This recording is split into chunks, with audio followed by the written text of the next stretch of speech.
আমরা এখন বেরিয়ে পড়েছি বিকালে, আজকে শনিবারের বিকালে বেরিয়ে পড়েছি আমরা লালবাগ বোটানিক্যাল গার্ডেন যাচ্ছি ঘুরতে। যেহেতু ঘর যাওয়ার টাইম চলে এলো আমাদের, তাই এখন একটু মানে এখন তো আর কিছুদিন বাকি আছে, তাই এদিক সেদিক একটু ঘুরে নেই। আমি আর সোনা বাবা যাচ্ছি, সোনা বাবা যাচ্ছে। আমাদের তিনজনকে কেমন লাগছে অবশ্যই কমেন্ট করে জানাবেন। হ্যালো বন্ধুরা, আমরা এখন চলে এসেছি, কিন্তু এত ব্যাঙ্গালোরে এত ট্রাফিক জ্যামের জন্য আমাদের দেরি হয়ে গেছে আসতে। জানি না আর এখন বাজে 6:30, আধ ঘন্টার মধ্যে কতটা কি দেখতে পারবো জানি না, তোমাদের সাথে শেয়ার করব। এটা ঢুকলাম আমরা, চারপাশটা সবুজে ভরা এবং পাখিরা কিলকিল করছে এবং বাগানটা যে এত সুন্দর সাজিয়েছে তার বলার নেই। কিছুটা হেঁটে গেলে দেখা যাচ্ছে আমরা পাহাড় টাইপের দেখা যাচ্ছে, জানি না কি আছে। সামনের দিকে কিছুটা হেঁটে যাই, এখানে দেখো চারিপাশে ফুলের বাগান, বিভিন্ন রকমের বরং নতুনত্ব মনে হয় ফুলের গাছ দেখতে পাচ্ছি এখানে এসে। বাট দিনের বেলা এলে আমাদের মানে অনেকটা আগে এলে অনেকটা ভালো হতো, বাট যেহেতু আমরা দেরি করে এসেছি তাই কিছুই দেখতে পাইনি ওই দিন। কিন্তু দেখো চারপাশটা নতুনত্ব ফুলের গাছ, এগুলো কিন্তু আমাদের ওখানে দেখতে পাই না। সামনে একটা সিঁড়ি টাইপের আছে, ওইখানে আমরা ছবি তুললাম তিনজন একসাথে কিছুটা হেঁটে যাওয়ার পর। দেখেছো না, উঠছি আমরা উপরের দিকে। একটা মন্দির সামনে দেখতে পাচ্ছি, এখান থেকে একটা মন্দির আছে, জানি না।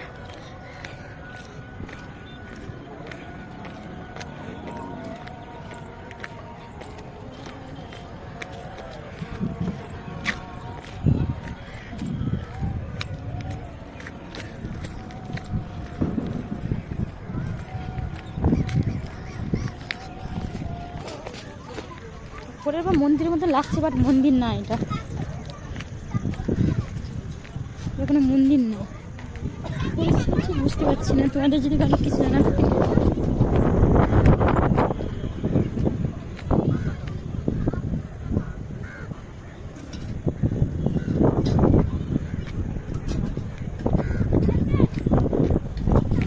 ভিউটা দেখো।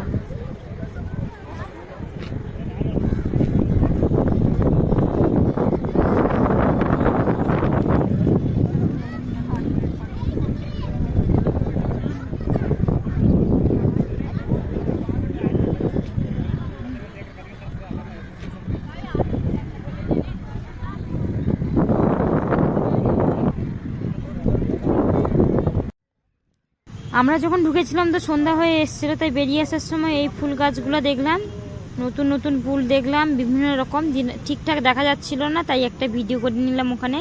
দেখো কত সুন্দর দেখতে, কিন্তু জাস্ট ওয়াও, ফুলগুলো এত সুন্দর লাগছে। মানে আরও হয়তো ভেতরের দিকে, গার্ডেনের ভেতরের দিকে গেলে আরও কত কিছু হয়তো দেখা যেত, কিন্তু দুর্ভাগ্য বিষয় যে আমরা যেতেই পারিনি। অন্যদিন কোনো দিন এলেই চলবে। এখন তো সন্ধ্যা হয়ে গেছে, যেহেতু আমরা সন্ধ্যার সময় এসেছি, না কিছু দেখতে পাবো না কিছু কোনো গাছই দেখতে পাবো না, অন্ধকারে বেরিয়ে যেতে হবে। 7টা বেজে গেছে, বেরিয়ে যেতে হবে আমাদেরকে এখন। এখানে দেখছি অনেক রকম নতুনত্ব ফুলের গাছ দেখছি, খুব ভালো লাগলো, কিন্তু একটু আগে এলে খুব ভালো হতো। সোনা বাবা এখানে আসবে না, ওই ছেড়ে দা হাত ছেড়ে দা, দিকে এদিকে আসবে না, সেদিকে চলে যাবে। তুমি যাবে না, আমরা ঘর চলে যাবো। তুমি যাবে না, হ্যাঁ কি হলো, রেগে বসে গেল। আমরা তো যেহেতু দেরি করে এসেছিলাম, তাই মানে 6:30টায় ঢুকেছি আমরা ঘর থেকে, যে 7টায় বন্ধ হয়ে যেত তোমার দাদাভাই জানে, কিন্তু বলেনি আমাকে, নাহলে সেরকম করে আসতাম না। আর ট্রাফিক জ্যামের জন্য ব্যাঙ্গালোরে আটকে গেলাম আমরা, আর সেরকম মতো দেরি হয়ে গেল না আমাদের, তাই আমরা ঢুকে খালি মুখের কাছে থেকেই চলে এলাম, কিছুই দেখতে পেলাম না। ভেতরে যতটা মুখের কাছে দেখলাম ভালো ভালো ফুলের গাছ আছে, সুন্দর সুন্দর নতুনত্ব ফুলের গাছ আছে, কিন্তু দেখলে ভালো হতো, কিন্তু যেহেতু দেরি করে এসেছি আমরা দেখতেই তো পেলাম না। অন্য দিনের একটা ট্রিপ করবো ওটা।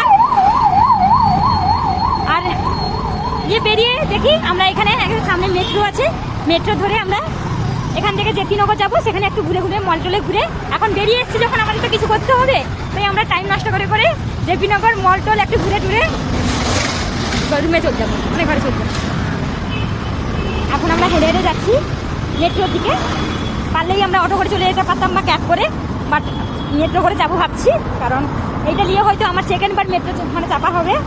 এই প্রথম মানে একবার প্রথম এইখানেই চেপেছিলাম, আবার সেম এইখানে আর একবার দ্বিতীয়বার হবে। তাই আমি ওকে বললাম যে চলো মেট্রোতে আমরা যাই। এখন সেই বিকাল 6টার সময় বেরিয়েছিলাম, খিদা পেয়ে গেছে তাই এখানে খেতে চলে এসেছি। এখানে কলকাতার এগ রোল না কাঠি রোল পাওয়া যাচ্ছে এরকম দেখা গেল, তাই আমরা খেতে চলে এসেছি। এখানে খেতে বসছি আমরা। এই দোকানটাই আমরা কলকাতা কাঠি রোল, ফেমাস কাঠি রোল বলে লেখা আছে, অর্ডার দিয়েছে। এখানে বাবা তো ঘুমিয়ে গেছে আস্তে আস্তে। এরপরে আমরা খেয়ে আমরা সামনের দিকে একটা মলে গেলাম। খেয়েছিলাম, বেশ খুব সুন্দর ছিল। এবং খাওয়া দাওয়া করে শেষ করে আমরা এই মলটাই ঢুকে গেলাম এবং ঘুরে এবং সোনা বাবাকে নিচেই ছেড়ে দিতে নি। সোনা বাবা একটা ট্রলি নিয়ে টানতে পড়ে গেছে, সবগুলা ট্রলি ঠেলে ফেলে দিচ্ছে, এরকম জিনিস টানাটানি করছে। মলের ভেতর ঢুকে গিয়ে দেখবে ট্রলিটা এক্ষুনি বাবা গিয়ে টানাটানি করছিল।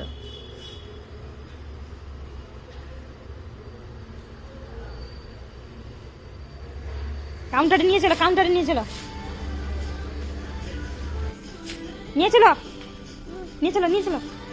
চলো,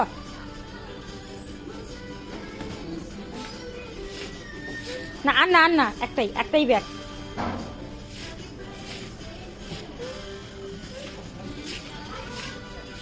মলটার বাইরে বেরিয়ে এসে দেখলাম যে এরকম একটা মানে কি এটা হচ্ছে ওই কোনো গাছ টাছ লাগানোর জন্য বিভিন্ন মুখোশ টাইপের দেখলাম, বেশ ভালো লাগলো, কিন্তু প্রচুর দাম দেখাচ্ছে। আর এখান থেকে কোনো জিনিস বইয়ে নিয়ে যাওয়া খুব চাপের ব্যাপার, বাট কালেকশনগুলো খুব সুন্দর ছিল।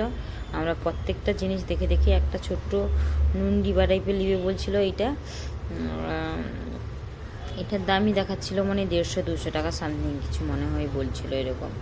দিয়ে আমরা গোটাটা দেখে আমি চলে গেলাম। তোমাদের দাদাভাই এখানে দেখছে, আমি সেখানে চলে গেলাম। গোটাটা দেখে টপগুলো দেখে এখান থেকে আমাদের রুম বেশি দূরে ছিল না, তাই আমরা হেঁটে চলে এলাম। সামনে একটা বিশাল মল